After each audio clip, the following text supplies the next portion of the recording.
వి gold trusted gold buyers మీరు తాకట్టు పెట్టిన బంగారాన్ని విడిపించి ఈ రోజు ఉన్న మార్కెట్ ధరకు కొనబడను 7771077720.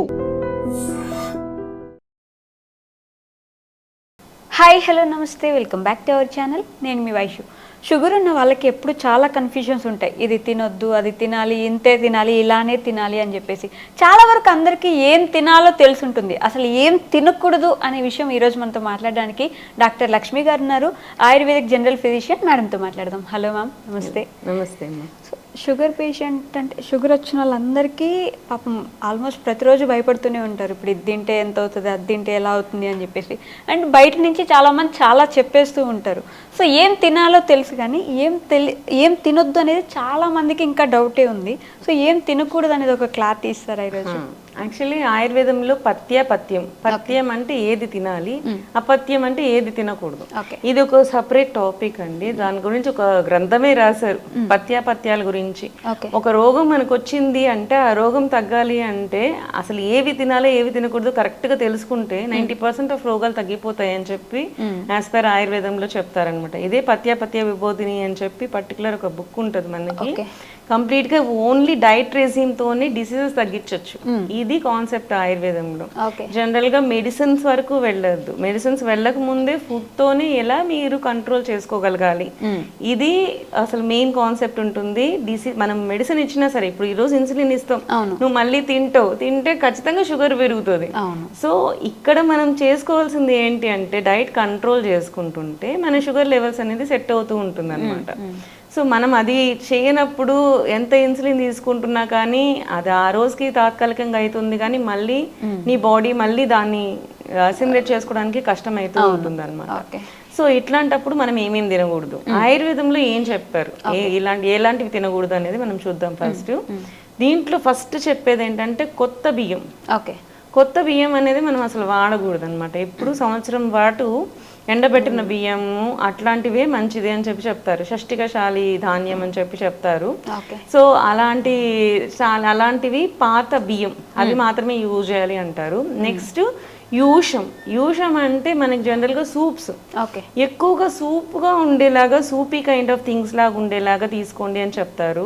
నెక్స్ట్ ఏంటంటే మనకి ఈ ఉలవలు ఉన్నాయి కదా, సో ఉలవలు కూడా పాత ఉలవలు ఎక్కువ తీసుకోమని చెప్తారు అనమాట. వాటిని కూడా మనం ఏంటంటే ఉలవ చారులా కానీ, సో అవి ఏంటంటే లావుగా ఉన్న వాళ్ళు, పర్టికులర్ గా షుగర్ ఉన్న వాళ్ళు తీసుకోవాల్సింది అనమాట ఇది ఉలవలు అనేది.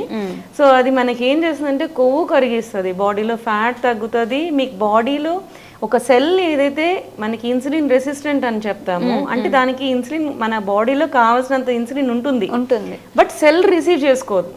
మీ దగ్గర డబ్బులు ఉన్నాయి కానీ మీరు ఖర్చు పెట్టుకోలేని పరిస్థితి మీ దగ్గర ఉన్నప్పుడు, అంటే మిమ్మల్ని ఇంట్లో రెస్ట్రిక్ట్ చేసేసారు, అలాంటప్పుడు మీ రెస్ట్రిక్షన్స్ తీసేలాగా చేసేదన్నమాట. సో ఈ ఏదైతే ఇన్సులిన్ రెసిస్టెన్స్ అనేది ఉంటుందో మనం దాని నుంచి రిలీవ్ చేసేదే ఈ ఉల్లవ చారు. జనరల్ గా ఉల్లవ చారు అనేది మనకి ట్రెడిషన్ లో ఉంది. సో ఇది మన హెల్త్ కి, కండిషన్ కి మంచిది అనేది మనం పూర్వకాలంలోనే తెలుసుకొని ఏ టైప్ ఆఫ్ ఇంట్రడ్యూస్ చేయాలి అనేది చెప్పి ఉంటారు మనకి.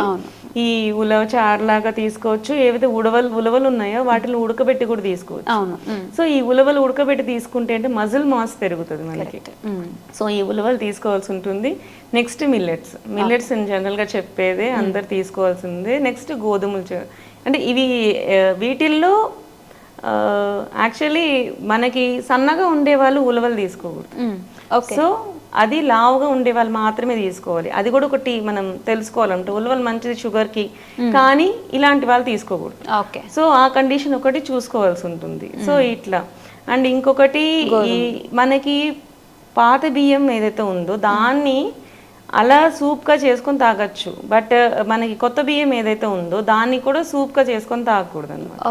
సో అలా కూడా ఉంటుంది. మనకి ఏదైనా సరే కొత్తవి మాత్రం వాడకూడదు.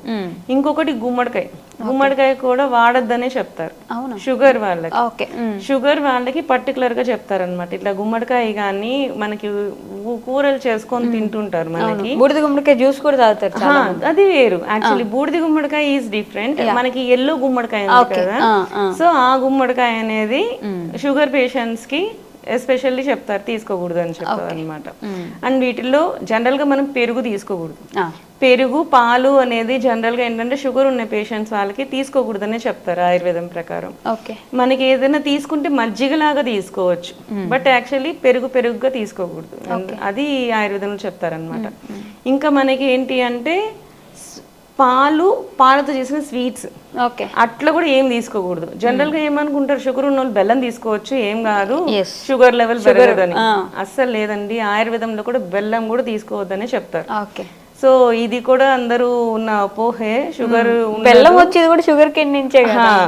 అది ఒక చిన్న లాజిక్ మిస్ అవుతూ ఉంటారు. సో బెల్లం కూడా అవాయిడ్ చేయమనే చెప్తుంది ఆయుర్వేదంలో కూడా మనకి. షుగర్ కానీ షుగర్ కేన్ జ్యూసెస్ కానీ షుగర్ తో వచ్చే పదార్థాలు ఏవైనా సరే అవాయిడ్ చేయమని చెప్తారు. ఆల్కహాల్స్ కూడా అవాయిడ్ చేయమని చెప్తారు ఈ ఆయుర్వేదం ప్రకారం. సో ఇట్లాంటివి మనం ఏవి తీసుకోకూడదు.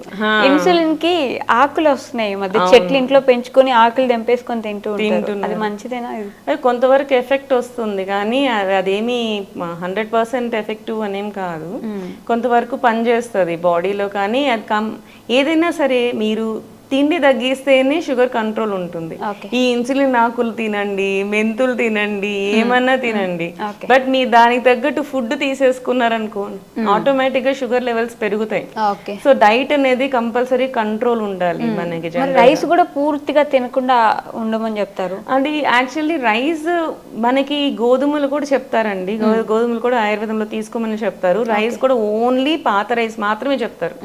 ఆయుర్వేదంలో తీసుకోవాల్సిన పదార్థాలు ఏవైతే ఉన్నాయో దాంట్లో పాత రైస్ మాత్రమే చెప్తారు, గోధుమలు చెప్తారు, మిల్లెట్స్ చెప్తారు, ఇవన్నీ తీసుకోవచ్చు. సో ఇంతవరకు తీసుకోవచ్చు, బట్ యాక్చువల్లీ అవే అంటే మీన్స్ రోజు చపాతీ తిన్నా కానీ మనకి కావాల్సినంత ఫైబర్ ఉండదు. అండ్ చపాతీలో మనం వాటర్ కంటెంట్ చాలా తక్కువ యూజ్ చేస్తాం.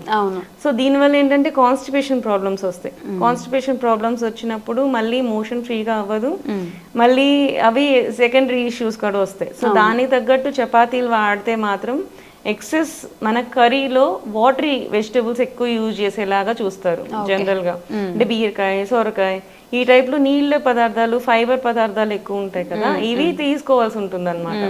సో అన్నం అవాయిడ్ చేయమని చెప్తే కొత్త అన్నం అవాయిడ్ చేయండి, పాత అన్నం తీసుకోవచ్చు, సింగిల్ పాలిష్డ్ రైస్ కూడా తీసుకోవచ్చు, అవి పాత అన్నమే తీసుకోవాల్సి ఉంటుంది. Okay ma'am, thank you. Thank you అమ్మా.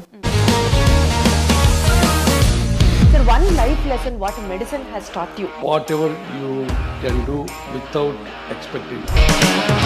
But I really believe మన పాజిటివ్ యాటిట్యూడ్ ఉంటేనే మనం ఏదైనా సాధించగలం. గట్ని మనం కరెక్ట్ గా డీల్ చేసినట్లయితే అది మనకి పాజిటివ్ హార్మోన్స్ ని రిలీజ్ చేస్తుంది. షుగర్ వచ్చిన వాళ్ళ పరిస్థితి ఏంటి? పొట్ట దగ్గర పెరిగితే దాన్ని ఆండ్రాయిడ్ అంటారు, ఆండ్రాయిడ్ ఫోన్ కదా. అసలు థాట్స్ ఎందుకు వస్తాయి? బ్రెయిన్ డెడ్ అంటే దానికి ప్రపంచం అంతా కూడా కొన్ని నిర్దిష్టమైనటువంటి లక్షణాలు. మానసికంగా ధైర్యంగా ఉంటే క్యాన్సర్ జయించవచ్చు. You are a doctor for a cause sir, అంతే. వాళ్ళకి వచ్చిన ఆదాయం కాకుండా ఫ్రీ సర్వీస్ ఎంతమందికో చేస్తారు.